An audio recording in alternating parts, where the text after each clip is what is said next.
नमस्कार दोस्तों, स्वागत है आप सभी का आपके अपने YouTube class present education and competition में।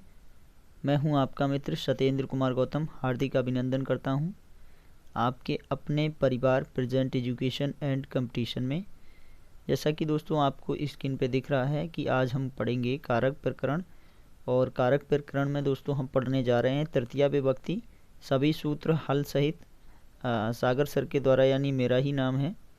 ठीक है, और आपको ये जो नंबर दिख रहा है स्क्रीन पे आ रहा है 8954524218।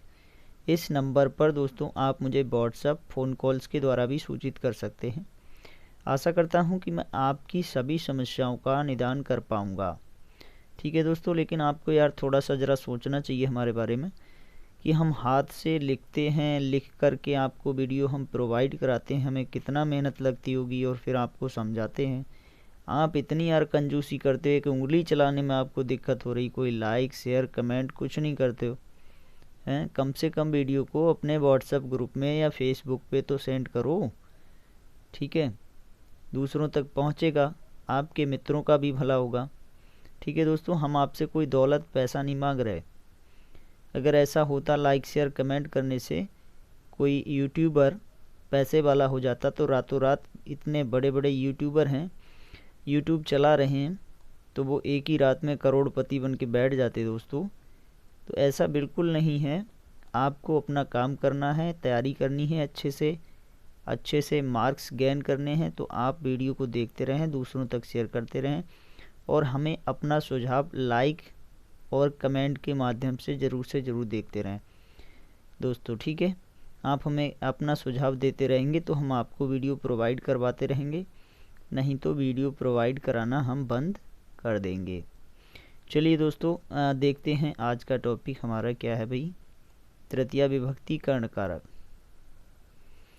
दोस्तों ये पहला सूत्र मैंने रखा है क्योंकि ये वीडियो आपका 10th 12th UP TET C TET, आप जिसका भी एग्ज़ाम देने जा रहे हैं, अगर आप संस्कृत विषय को चूज किए हैं, आपने सेलेक्ट किया है संस्कृत विषय को, तो आपको काफ़ी लाभदायक होने जा रहा है दोस्तों। पहला है आपका सहयुक्ते अप्रधाने, जैसा कि आपको स्क्रीन पर दिख रहा है, सहयुक्ते अप्रधाने दोस्तों। ठीक है, तो सह के युग में, शाकम के युग में, समम के युग में, सार्धम के युग में, इन सभी में तृतीया विभक्ति होती है दोस्तों। और कब होती है?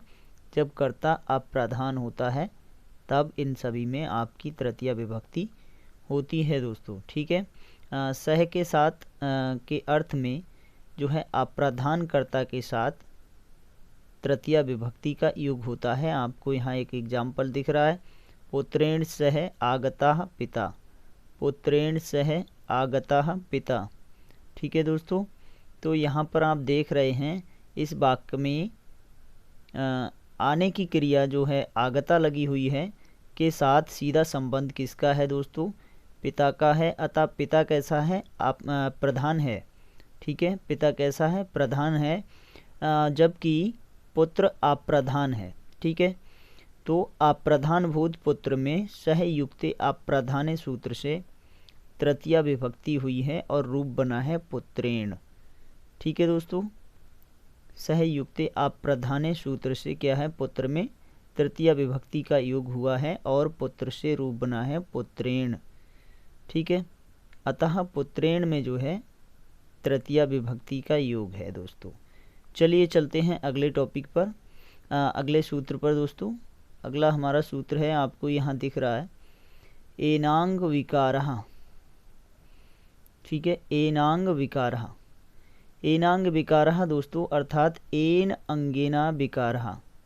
एन अंगिना विकारा, यहाँ आपको दिख रहा है एनांग विकारः, मतलब यह है एन अंगिना विकारा, जिस अंग में विकार लक्षित होता है। ठीक है, जिस विकृत अंग के द्वारा अंगी का विकार सूचित होता है या लक्षित होता है, उस विकृत अंग में तृतीया विभक्ति होती है दोस्तों। ठीक है, उस विकृत अंग में क्या होती है? तृतीया विभक्ति होती है। जैसे आपको यहाँ पहला एग्जाम्पल दिख रहा है, अक्षिणा काणा। अक्षिणा काणा जो है यहाँ पर कणत्व दोष से विकृत नेत्र से संपूर्ण अंग का कणत्व सूचित हो रहा है। ठीक है, आप क्या है, कोई व्यक्ति है जो नेत्र से काना है, तो उसका संपूर्ण अंगों का जो है दोष आपको परिलक्षित हो रहा है यहाँ पर। ठीक है, कणत्व तो संपूर्ण अंगों में विकृत हो रहा है, दिख रहा है, इसलिए अक्षणा में जो है तृतीया विभक्ति हुई है। ठीक है दोस्तों, अतः विकृत अंगभूत यानी अक्षी, अक्षी शब्द जो है वो दोस्तों आँख के लिए कहते हैं। अक्षी शब्द से तृतीया विभक्ति होकर पद बना है अक्षणा। तो जिसमें विकार होता है, जिस अंग में विकार होता है, उस अंग में, उस विकृत अंग में तृतीया विभक्ति होती है। ठीक है, दूसरा एग्जाम्पल आपको दिख रहा है, प्रस्टेन कुब्जा, तो पीठ में कुबड़ है। ठीक है, पीठ में क्या है, कुबड़ है या पीठ से कुब्जा है। तो यहाँ किस में कुबड़ दर्शाया गया है दोस्तों, पीठ में। विकृत अंग क्या है, पीठ है, अतः यहाँ पर प्रस्टेन जो है पृष्ठ से प्रस्टेन बना है तृतीया विभक्ति के योग में। पादेन खंजा, पैर से लंगड़ा। ठीक है, तो विकार किस में है, पैर में है, अतः इसमें तृतीया विभक्ति का योग हुआ है दोस्तों।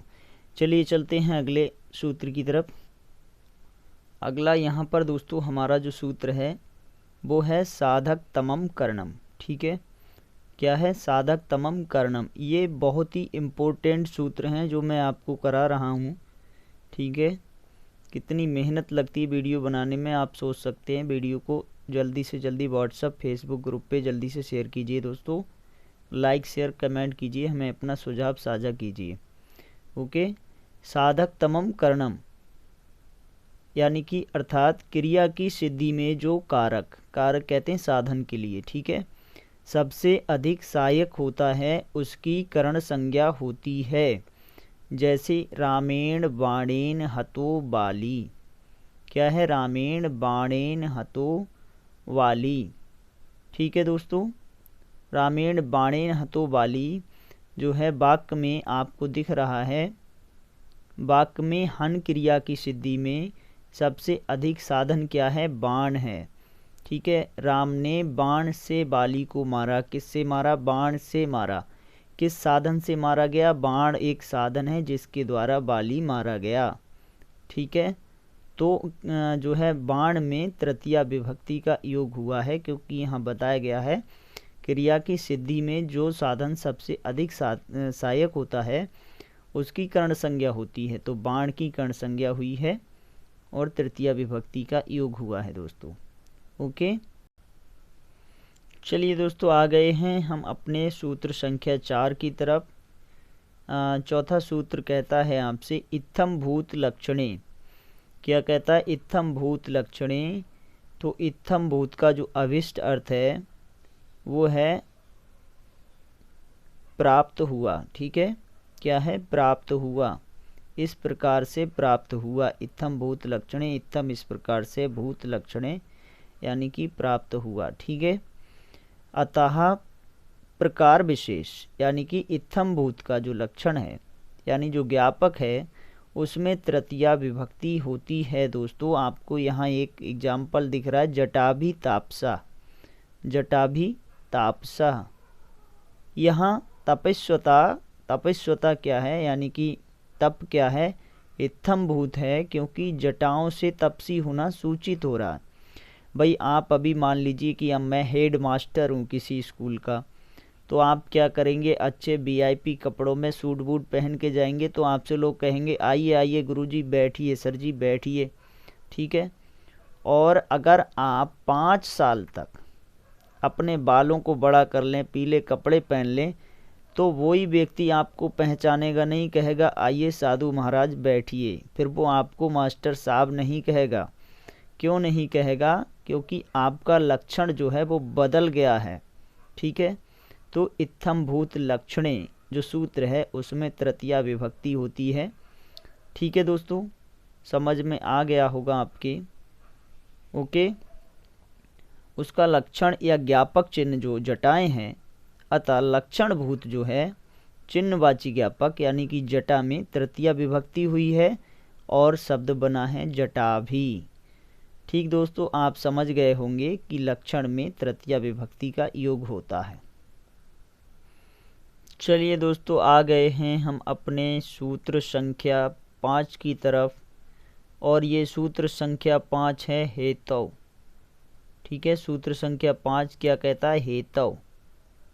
ओके दोस्तों, हेतव का मतलब होता है यानी हेतु। हेतु यहाँ लिखा है जिसका मतलब है हेतु। हेतु का मतलब होता है कारण। ठीक है, कारण के अर्थ में तृतीया विभक्ति होती है। समझ रहे होंगे आप, जहाँ किसी का कारण या हेतु दर्शाया जाए वहाँ पर आपको तृतीया विभक्ति का योग होता है दोस्तों।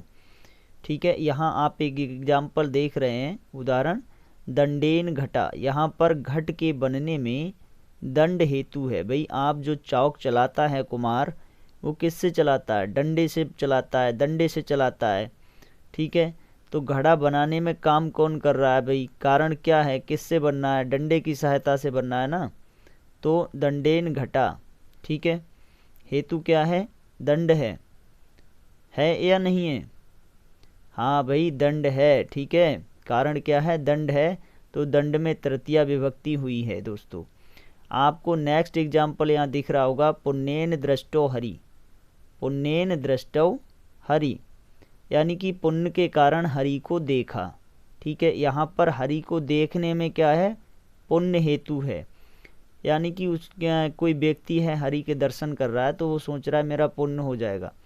कारण क्या है? पुण्य की वजह से वो दर्शन कर रहा है हरि के, इसलिए यहाँ पर पुण्य जो शब्द है उसमें तृतीया विभक्ति होकर के रूप बना है पुण्येन। ठीक है, ओके दोस्तों, चलिए अब चलते हैं अपने लास्ट सूत्र की तरफ। वैसे तो ये लास्ट है, लेकिन अभी 2 सूत्र और बकाया हैं, वो भी मैं आपको बता दूंगा यहाँ। कोई आपका सूत्र संख्या 6 है, कर्तृकरणीयों तृतीया। ठीक है, आप ये तो सभी जानते होंगे कि अनुक्त कर्ता और करण में तृतीया विभक्ति होती है।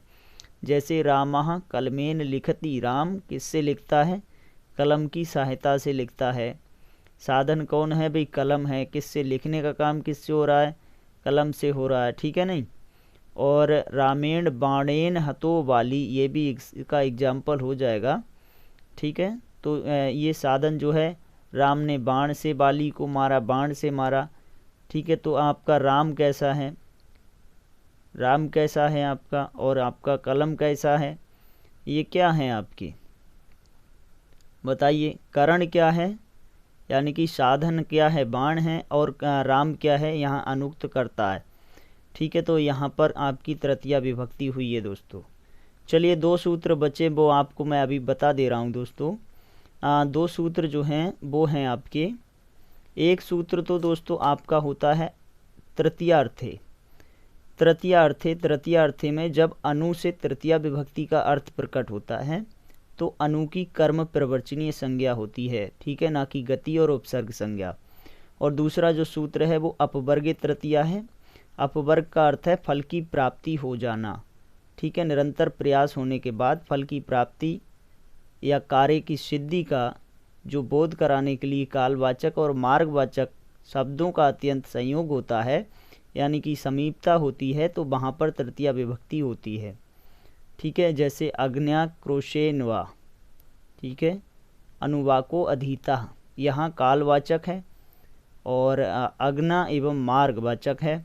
क्रोश में अनुवाक पढ़ा गया है और याद भी किया गया है, अतः कालवाचक।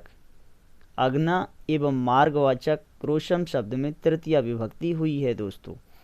ठीक है, आप समझ गए होंगे, मैंने सारे सूत्र आपको तृतीया विभक्ति विधायक सूत्र सभी आपको हल करा दिए हैं। अच्छे से आपको समझ में आ गया होगा। अच्छा लगा हो वीडियो तो अपने मित्रों तक शेयर कीजिएगा, लाइक कमेंट करना बिल्कुल नहीं भूलिएगा दोस्तों। हमें भी थोड़ा बुरा लगता है इतनी मेहनत करने के बाद आप लोग कोई विशेष रिस्पॉन्स नहीं देते यार।